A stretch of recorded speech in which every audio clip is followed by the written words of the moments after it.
From Studio 3 at Buzz TV, it's The Horse's Mouth with Tom McManus. Welcome back to another episode of The Horse's Mouth Movers and Shakers, where we highlight those who are moving and shaking all around Atlantic Beach. And today we're here in the Stretch Lab location on Mandarin. I'm Morgan Allen, joined by my co-host, Stretch Lab franchise owner of Stretch Lab First Coast, David Ramos. How you doing, Morgan? I'm wonderful. How are you? Good. Welcome to our studio. Thank you. It's beautiful in here and it's vibrant, lots of fun, lots of people coming through. Yes. It's been a good time. Mm-hmm. We have a special guest. We have Grady Zapata with Zapata, Yeah. with Intensity Personal Training. Grady, Got thank it. you for being here. Thank you so much, Morgan. Appreciate you. Yes. Good day. Good to see you, man. Yes, sir. So you're located in Atlantic Beach, and I want to hear a little bit about your journey through your personal training and then this new partnership I'm so excited about. Yeah, well, it's a long journey. I've been doing it for 35 years. I'm 53, so I started when I was 18. Wow. And, I've always been an athlete, playing all kinds of different sports, love athletics.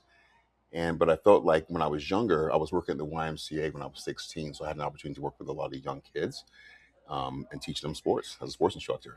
And so I just felt like going forward that I wanted to just help impact others with what God had given me, with just the athleticism, but also the motivation, the encouragement. I think one of the biggest things being an encourager, to give people the confidence that they are able to achieve and accomplish anything, if they put their mind to it. And pushing people further than their limits. That's what I've found are the benefits of a personal trainer. 100%. Taking people outside their natural comfort zone. And that's what it comes down to. We all have our, innate comfort zones. So we know the results lie outside that comfort zone. So at the end of the day, you need someone who's gonna, in a loving, kind way, in a safe way, take you outside of that comfort zone. And so basically my role is to make people do all the things that they know they should do, but they just can't bring themselves to do. Yeah, because that's where the growth happens. That's it's it. Outside of that growth. 100%. So you are right above the Italian restaurant Salamaria 104, I believe it is. Yeah. And that's in Atlantic Beach at the corner there, right by the Wits and Joseph's Pizza. Beaches Town Center. Great location. Yeah, I've been there 17 and a half years. Wow. Which is just such a gift from God. And I could never have dreamt that. It's a dream I never dreamt. He planted me there. And I just had an opportunity I live in Neptune Beach, so I'm only a mile from my house. Right. And so between north to Atlantic Beach, even down through Neptune, of course, Jackson, even down to Ponte Vedra, I have the ability to have a lot of clients throughout that area. That is awesome. Yeah, it's been great. And so tell us about your new partnership with Dunes. Yeah, the Dune House. So it's the former One Ocean. Years ago it was the Sea Turtle Inn. For the last 19 years, it was One Ocean. And so they've been rebranded, and they're finishing up a renovation right now. And they've asked me to be their preferred partner to be able to come in and, be able to basically service their guests. They can book when they're booked in their rooms. They can book the time with me. And that's just a really big thing for me, because I've been there for so long, right there in the community. And I've been just kind of waiting for the Lord to show me how he was going to expand my territory. And was it going to involve having to have a larger place and moving? It's like, no, you're where I want you. Instead, I'm going to bring people to you from everywhere else. And so it gives me the opportunity to impact people from all over the country, even the world, as this new hotel gets going. And then they go back to their respective communities and be able to take back what I shared with them to their spots, man. So that's awesome. Gosh, congratulations. It's a big deal. That is. Yeah, I'm super excited about it, because it's just going to be ongoing for the next 20 years. Who knows? Yeah. That is so exciting. It really is. So let's talk about the approach. What is your approach to personal training? Once again, I want to take people outside their comfort zones, but the first initial piece is evaluating where they are. You got to meet them where they are. We just heard that said a second ago, but you got to put them through just a simple but comprehensive evaluation to not only see where they are physically as far as their fitness level, but also to see where are they mentally, their personality. Because, you can't have this, one size fits all. It's personal. It's people training. We're all different. We all have unique, talents and abilities and gifts, but also very unique personalities. So it's very important for me to have a level of discernment to be able to sense, how hard is the person going to be pushed? We're all so different in that. And so if I was to come with the same, just intense, attitude with everyone, I'm going to run some people off, so I have to be really, really paying attention, be very attentive to just how a person's, demeanor is and how they are, and then slowly kind of work through that as we begin to gel and mesh. That's very important. And then once you find, what their fitness level is, where their head is, and what their goals are based on their goals, and what they're looking to achieve and get out of their personal training, then we can come together with a program that can really, meet their needs, give them some results.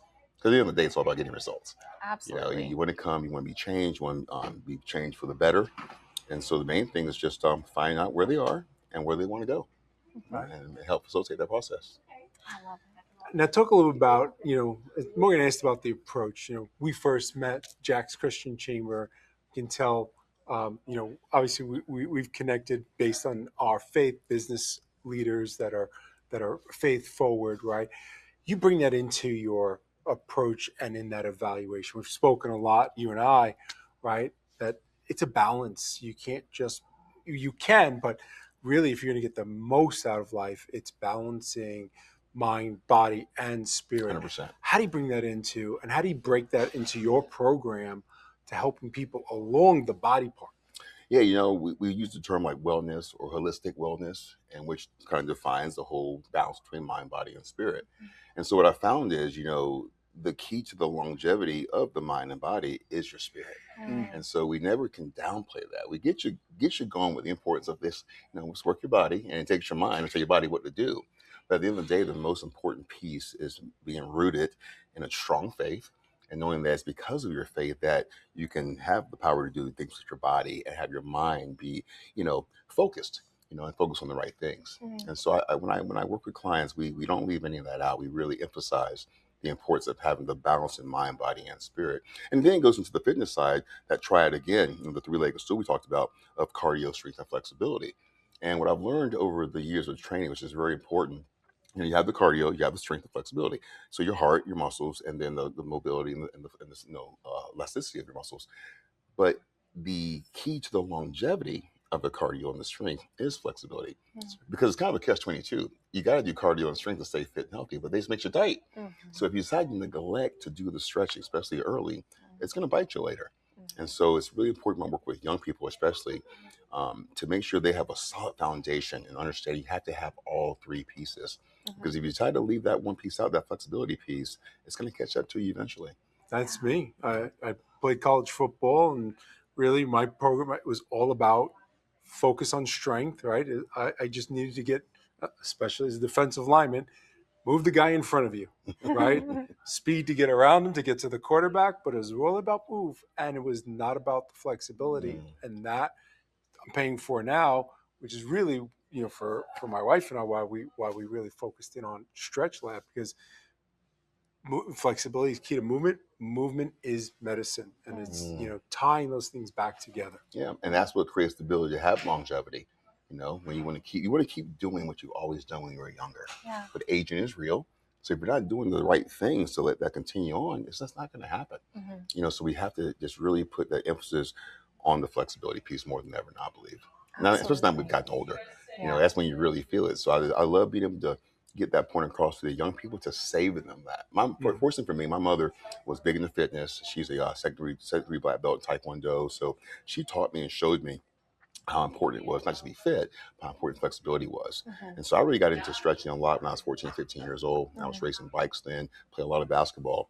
And once I had my own aha moment of how the flexibility increased my performance and reduced my risk of injury, and I had that experience for myself without someone having to tell me and teach me, I experienced it myself. I was all in. I never stopped stretching and putting, but keeping importance on that. And I still to this day. So even at 53, I'm more loose and limber than most people, because it was such an important, vital piece early, and I never let it go. That is so special. That's important. Great. I'm sure it's helped so much in how you squat, how you do push-ups, how you do everything. How you recover, at the end of the day, so you can get back and do it again. And I've had a lot of run-ins with some injuries over the years. I've had a lot of surgeries. And so I've had over 22 surgeries. And so, it's pretty crazy. It's an interesting journey. A lot of it's genetic issues, not just getting hurt, but just things that I was born with that I had to deal with. But when you recover from surgeries, having the strength is important, because you want to have those proteins to build your muscle back. But you get so tight when you're inactive for any period of time. You get all that atrophy, and you're not able to do what you were doing prior to, because you're trying to heal. You're very limited. So everything just really shortens up and tightens up. So if you don't have a foundation to come back to that you once were, it doesn't just happen. Yeah. You know, so when you're working back to get back to your place where you were as far as your fitness, you have to have something that you can go back to that you were prior, and that's when it really makes a huge difference as far as just continuing on. Yeah. Yeah. It's so key. It's you know, you talk about going back to it takes time to get to that point, and you have to maintain it because it's a lot faster to lose it Oh man, than it is isn't to that get brutal there. reality? It's just so true. It really is. It never changes. Right. You know, so we never arrive. We can never get to a point and say, "Oh, I'm good." That's right. The minute that you think you're good, you're not. No. I mean, you got to keep going. Yeah. And so it has to become a lifestyle. That's all there is to it. Yeah. I mean, it can't be just kind of in and out kind of thing. With your personal fitness, you have to really adopt it as a way of life.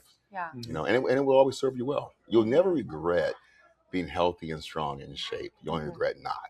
Yes. That's right. Yeah. So why even play that game? Yeah. And I like to think of it as identity, because I think identity leads to whatever actions you take every day. That's right. Like if you identify as being a healthy, fit person, if you identify as being an athlete, you're going to show up differently. Absolutely. And so how do you help shape, that mindset portion of things as you talk to people every single day in their workouts? Well, what I do is I try to tie in your daily choices and decisions based on how you feel. So think about that. You know, based on how you feel when you wake up in the morning, if you got a good night's rest, if you know made the emphasis to eat well, stay hydrated, exercise, and you feel good the next day, your chances of making better choices and decisions in that day are going to be a lot greater than not. If you wake up, you don't feel well, you're going to find yourself just doing things that you typically wouldn't want to do that don't really benefit you or serve you well. But when you wake up feeling good, that right there is that initial motivation to get up and get after it. You know, but if you wake up and you're not feeling great, you feel low energy, you know, you're in pain, your mind is not going to be like, yeah, let me go get after it. You're not going to want to go work out. You're not going to want to do a lot of anything. And then you kind of get inward where you begin to, you know, kind of get depressed, even complain, you know, create anxiety and worry about your health, you know, when you can really take control of that based on, you know, putting the work in. Yeah. And it really feeds you. And so when I share that with people and they buy into it and they experience it for themselves, when they have their own moment, they're like, I feel that. I feel more motivated each and every day because I have energy. I slept well. It's a big deal, really is, for them to have their own experience where they kind of go, I get it. I get it. Yeah. And I love how those two things kind of come together and form one another, because the identity is really what drives you when the motivation isn't there. You know, that feeling, you want to preserve that feeling, but you're not always going to have that feeling. But if you're identifying as that, this is who I am, this is important, and it's embedded into that, then you want to chase that feeling and have that, preserve that, even when you don't have it. Yeah. Absolutely. You're training your brain more or less. That's You're right. training your brain to say, this is who I am. This is who God created me to be. Because our bodies are our temples and we to honor him with our bodies. That's right. That's a big deal. This is a gift. And it's about stewarding this gift well. And when we choose to do that, he blesses us all the more. You know, and so that we all want his blessing on our lives, but there does require some effort and work in that. Yeah. And some intentionality. It's huge. So let's speak to that person who they know their body's a temple. They know they want to get after it, but maybe they've been, on the sidelines. They've been on the couch for 10 years or so, but they know they want to get after it. What are some of those first steps that someone should take when they are scared, they don't want to go, but they're having to force themselves? What are some of those tips? Well, you just said the first steps. That's it. That really Steps. is. Well, Go on a walk. That's it. Yeah. I mean, you started. I call people like that base campers. You know, you're ground zero. You're base camp. So you start with, you got to crawl before you can walk. So you start with the most basic thing, which is go out and walk, and go out and walk. Yeah. Don't get on the treadmill. Get outside. Yes. Get outside. Go to a setting, an environment, a community. You know, may it be where it's just nice and vibrant. It could be the beach. It could be, just a place where there's just life. So you can feed off of that. But getting outside, getting some oxygen, some sunshine, some vitamin D. Get outside and start moving, and let nature just feed you by just being outside moving. I mean, you got to start with the basics, because it's so easy to get someone and they're already struggling with coming back or getting back into a routine, because they know initially it's always going to be hard to start back over. Yeah. So that's what kind of keeps you grounded. So if you go too hard too early, it's discouraging. Yeah. And your chances of falling away are right back in play again. Mm-hmm. So the key is to start slow, and there's nothing more simple than getting outside and walking. Mm-hmm. We all have access to that. There's been a lot of emphasis over the years of getting your steps in, right? Mm-hmm. And how important that is. It's such a basic thing, but such a powerful thing. It is powerful. It really is. And so what it is, it's building blocks. And stepping stones is building blocks, but it starts with just getting out, just doing something simple as walking. I love how you said that too. Outside, and you think about that. It's not just the building blocks. Again, going back to the three legs of the stool, it's helping mind. It's helping using that time and connecting with nature, with spirit, and it's helping body. I mean, one of my favorite things is to do that and to do those prayer walks at the beach. Oh yeah. Right, that time of reflection and gratitude, walking, and it sets your day apart and sets up for success in a way that really there's nothing else like it. Yes. I agree. Gratitude is the most powerful, I think, tool that we can practice or put into play on a daily basis that changes the whole trajectory of our day and ultimately our lives. I agree. Because it begins to dictate how we pour into others. Mm-hmm. What I do, I'm a servant. I'm here to serve people, to help them be better, to help facilitate their journeys, to have a better quality of life. And so I have to be in a place first and foremost myself. When I show up at first thing in the morning, I gotta be already in the right mindset, the right heart set, and the basis is gratitude.